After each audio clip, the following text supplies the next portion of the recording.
السلام علیکم ورحمۃ اللہ وبرکاتہ۔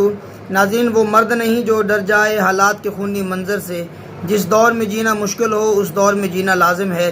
بحمد اللہ تعالی فروٹیلا اپنے عزم مصمم کے ساتھ اپنے سفر کی طرف رواں دواں ہے، اور یہ بحیرہ روم سے سفر کرتا ہوا غزہ کی طرف یہ جاری و ساری کے رکھے ہوئے اپنے سفر کو، اور ڈرونز ان کے اوپر منڈلا رہے ہیں، اور جو تازہ ترین بالکل اپڈیٹ ہے وہ ذرا سماعت کیجیے سینیٹر مشتاق احمد صاحب کی زبانی۔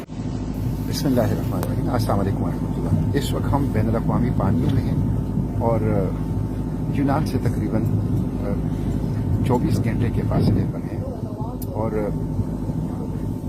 ہمارے اوپر کم پرواز کے ساتھ کم اونچائی کے ساتھ مسلسل ڈرون پروازیں کر رہے ہیں، اور ہمارے ارد گرد نامعلوم جہاز اور کشتیاں وہ منڈلا رہی ہیں، اور ہمارے ریڈیو کمیونیکیشن کو جام کیا جا رہا ہے۔ ہم اس وقت خطرے سے دوچار ہیں۔ ایمرجنسی پروٹوکول نافذ کر دیا گیا ہے، اور ہم ریڈ الرٹ پر ہیں، اور آپ لوگوں سے دعاؤں کی درخواست ہے۔